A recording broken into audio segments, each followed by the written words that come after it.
right. So, Jason Antos is Queen's historian, and like I said before, the Queen's Historical Society board president. So he's going to answer some questions, and I think the first one was posed was did Robert Moses have anything to do with this process? Robert Moses was instrumental in helping to redevelop a lot of the arterial roadway systems in New York City. This was to lead up to the culmination of what would be the 1939-40 World's Fair. It was also for the urban renewal process of New York City that took place during the Great Depression, during the mid to late 30s, and Northern Boulevard being a major artery that goes from the Queensboro Bridge all the way to the Suffolk County line through 25A was part of this rehab process. So Northern Boulevard was, as it was mentioned in the film, is one lane east and one lane going west, and it was thus expanded to accommodate increased vehicular activity. The cemetery, which was near Jesse Court and Northern Boulevard, um, was in the way of the lane expansion, and thus was removed to accommodate the widening of the boulevard.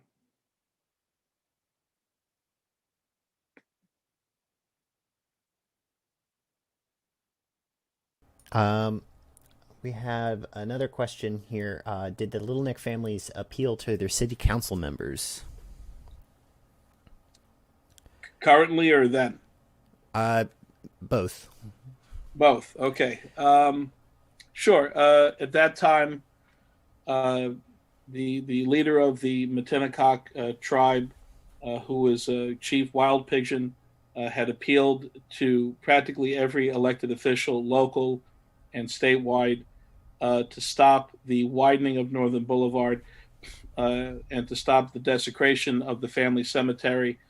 Uh, his appeals were widely covered in the New York Times, in the Daily News, in the Brooklyn Eagle, and there's many city documents and testimony and hours of testimony recorded uh, of his pleas on behalf of his family to not carve up their property due to this road improvement, massive improvement project due to this undertaking.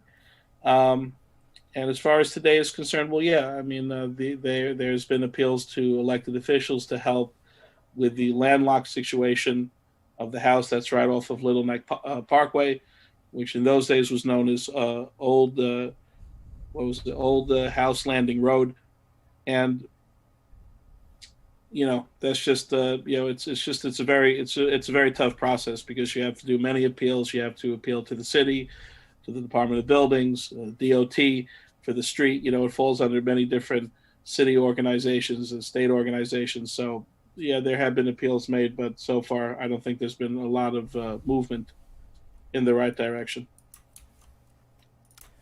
Okay. Um, we have another question here.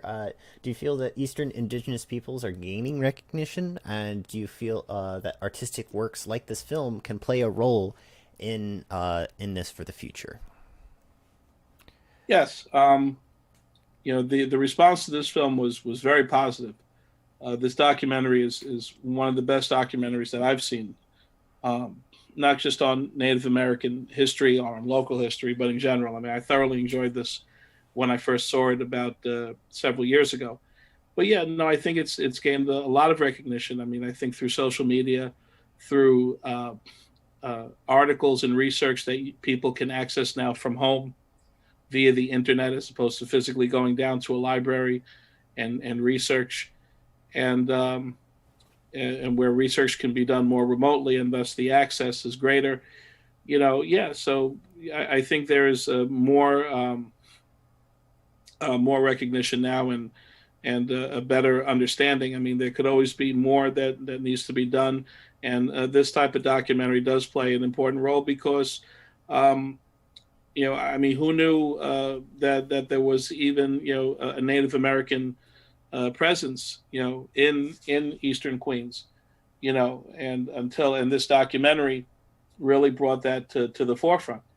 I mean, it was kind of like a forgotten chapter. I mean, there were many people who I had spoken to who thought that the family had was no longer in the area after the 20s or 30s, but that's not the case. It still continues into the family lineage continues there in that area until this day. The documentary achieved this objective in building that awareness. Okay. And we have another question here of have there been any recent efforts to compensate the survivors for the taking of land? Specifically in regards Well, to the use of, I believe it was the eminent domain to take the land. no, I mean there really hasn't been any compensation. I mean there's been little achievements in terms of like we say recognition of the burial ground that used to be off of Northern Boulevard, recognition of the family who lives in the area. There was a form of compensation just a couple of years ago when an artifact and a part of a skull that was removed from the grave site in the 30s when the cemetery was excavated. That artifact, which was one of many that was removed from the site at the time, was tracked down and located in a Native American museum in South Florida. And the piece was actually labeled um, Matinecock Cemetery, Northern Boulevard. Okay, so this was found in an archive in South Florida. So you talk about having the evidence, really right in front of you, and after some paperwork and some back and forth, that fragment that and the artifact was returned to the family, to the Waters family, uh, and was reburied at the Zion Cemetery in that mass grave where you see that boulder that says "Here rests the last of the Matinecock." It was reinterred there, and I was actually present for this very special ceremony. So yeah, I mean, little victories like this, but in terms of a huge financial compensation and things of that, no, that has never really come to pass. That transitions well into Tony's question. Is anything being done to give the Matinecock tribe members individual burial sites rather than the large mass grave and Um, proper ceremonial burials? sure. Well, there's the mass grave, and then there's also several individual graves that are right by that site. I mean, they're just a few feet away in the churchyard behind the Zion Cemetery. Um, in terms of the movement to dig up and then reintern, I mean, no, I don't think that there's any effort underway. I don't know if there's a desire to do that or just to leave it be. But that's an interesting question, though. Okay. Um, let's see. Saxmo asks, do the Matinecock tribe have any federal or state recognition still? Or yet? This is I can't really give a definitive answer to that question. That's a technical question that Donna Barron would have been best able to elaborate on. But we could get back to you with that information, though. Okay. And what can you say about what it was like for the families to participate in the film? I think that would be a much better question for Donna, of course, but Yeah, I know you are friends with her, so any yeah. insight? Well, no, I mean, yeah. They listen. I've met most of the family members that were interviewed in the film, along with Donna. I mean, they're just they're very nice, very humble people, and they love sharing the stories because they have such a long history in just one area. At the beginning of the documentary, they show that aerial view, right, of the area, Northern Boulevard, Marathon Parkway, Little Neck Parkway, and it forms like a triangle. And this, the family has occupied that area for over 300 years.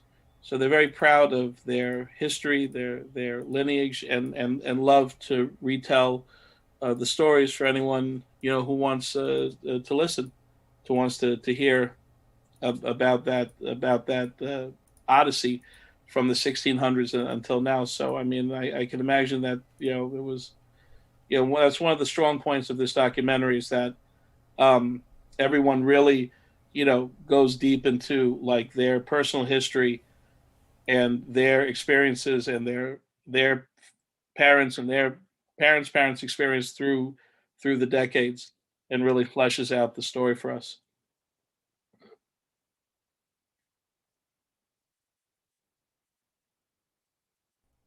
Okay. What other questions do we have? John O'Reilly asks, "Are native ceremonies still conducted in the area in current times?"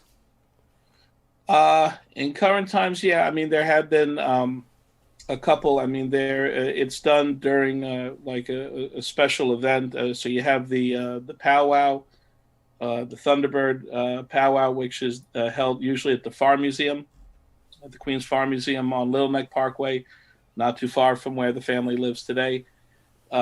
It's held every year. Hopefully, it'll be held this year as we start to move back to a state of normalcy. Um, but in terms of sure, I mean there were when in 2000, I believe it was 2015. The intersection of Marathon Parkway and Northern Boulevard was co-named Matinecock Way. I helped in the co-naming of this street of this with this co-naming project. So there was a ceremony held then. There was the ceremony held during the reinterment of the skull piece and the artifact in the Zion Cemetery 2 3 years later in 2018. So yeah, it's still something that does happen on rare occasion to this day. Okay. All right. I think we're going to wrap up with our questions. But before we go, I just wanted to go over a few things. First, I want to let people know about the Matinecock tribalnation.org, which is their website where they'll occasionally post information about what's going on in the tribe. I also want to send a thank you to Donna. Unfortunately, she couldn't be here, but I want to thank her for communicating with us, letting us know about the film, and her son, Charles, for giving us permission to show this film. I believe this film was made in 2009, correct? Correct. Yes. And Also, make mention of Donna's books. She's ah, written very extensively on her family's history. right. I'll try and find those and post those into chat before we completely wrap up. But before I go, I wanted to let everybody know about Queens Historical Society a little bit more. We have programs regularly. Right now, they're all virtual. Please check our website for more information on that, and also on information on how to support us and your cultural organizations. You can become a member of QHS, and I will post a link to that in our chat as well. And I want to thank everybody for coming out, and thank you, Jason, for talking a little bit more about the history and answering our questions today. Oh, thank you for having me. It was a pleasure. All right. So, have a great day, everybody. Thanks for joining.